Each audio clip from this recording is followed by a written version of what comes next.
Hey everyone, you're watching News Insights.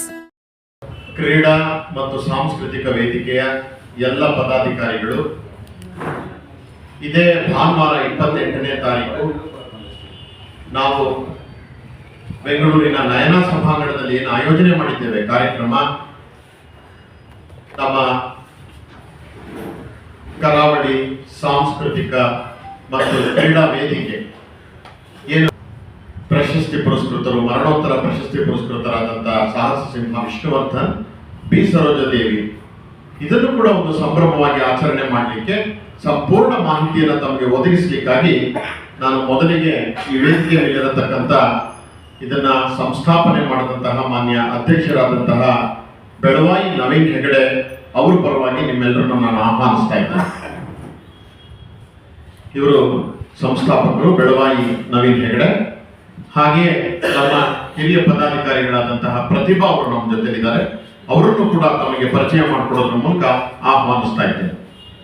ಹಾಗೆ ನಮ್ಮ ಕರ್ನಾಟಕ ಕ್ರೀಡಾ ಮತ್ತು ಸಾಂಸ್ಕೃತಿಕ ವೇದಿಕೆಯಲ್ಲಿ ಸದಸ್ಯರಾಗಿರತಕ್ಕಂಥ ಮಾಂತಿ ಮತ್ತು ರೇಖಾ ಅವರು ಕೂಡ ನಮ್ಮ ಜೊತೆಲಿದ್ದಾರೆ.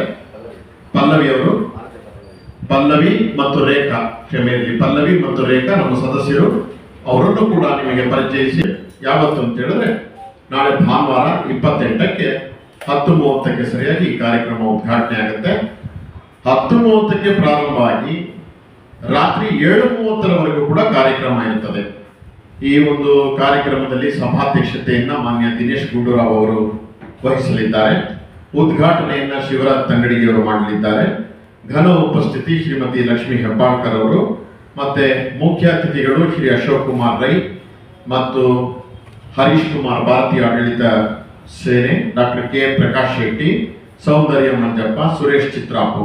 ವಿಶೇಷ ಆಹ್ವಾನಿತರಾಗಿ ಹಿರಿಯ ಲೇಖಕರು, ಪತ್ರಕರ್ತರು ಕೆಚ್ಚನೂರು ಶಂಕರ್ ಅವರನ್ನು ಆಹ್ವಾನ ಮಾಡಿದ್ದೇವೆ.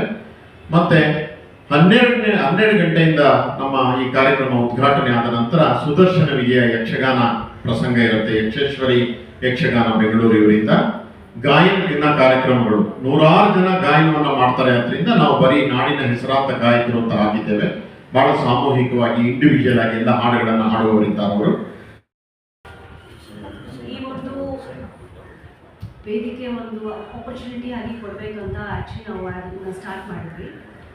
ಯೂಶ್ವಲಿ ನಮಗೆ ಕೆಲವು ಆಪರ್ಚುನಿಟಿ ಸಿಗದೆ ಇರೋ ಒಂದು ಕಾರಣಕ್ಕೆ ಕೆಲವು ಟ್ಯಾಲೆಂಟ್ಸ್ ಅಂತೂ ಹಾಗೆ ಹೋಗ್ತಿದೆ.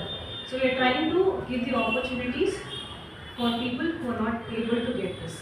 ಸೊ ಅದಕ್ಕೋಸ್ಕರ ಈ ವೇದಿಕೆನ ನಾವು ಸ್ಟಾರ್ಟ್ ಮಾಡಿರೋದು, ಅದರದ್ದು ಮೇನ್ ಉದ್ದೇಶ ಆಗಿರೋದು. ನಿಮಗೇನಾದರೂ ಪ್ರಶ್ನೆ ಇದೆ ಕೇಳ್ಬೋದು.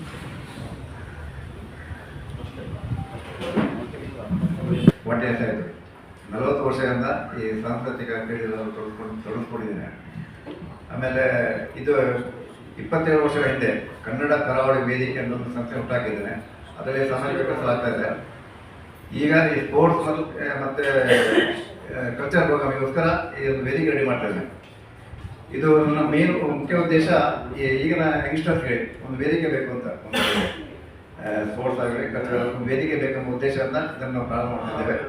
ಯಂಗ್ಸ್ಟರ್ಸ್ನ ಮನಸ್ಸಲ್ಲಿ ಇಟ್ಕೊಂಡೇ ನಾವು ಸ್ಟಾರ್ಟ್ ಮಾಡ್ತಾಯಿದ್ದೀವಿ. ಈಗ ನಾವು ಸ್ಟಾರ್ಟ್ ಮಾಡಿರ್ಬೋದು, ಬಟ್ ಇದು ಒಂದಲ್ಲ ಒಂದಿನ ಮುಂದೆ ಯುವಕರಿಗೆ ಒಂದು ಪ್ಲಾಟ್ಫಾರ್ಮ್ ಆಗುತ್ತೆ. ಅವ್ರಿಗೆ ವೇದಿಕೆ ಆಗೋದು ನಮ್ಮ ಡ್ಯಾನ್ಸ್ ಎಲ್ಲ ಕಲ್ಚರಲ್ ಎಲ್ಲ ಇದೆ. ಅಂದರೆ ಇದು ಕೇವಲ ಕರಾವಳಿ ಸಿಂಗಿಂಗ್ ಅಲ್ಲ, ಹೌದು, ಇದು ಕರಾವಳಿ ಉತ್ಸವ ಅಲ್ಲ. ಇದು ಕರಾವಳಿ ಮಾತ್ರ ಅಲ್ಲ, ಇದರಲ್ಲಿ ಎಲ್ಲರಿಗೂ ಇನ್ವಾಲ್ವ್ ಆಗ್ತಾರೆ.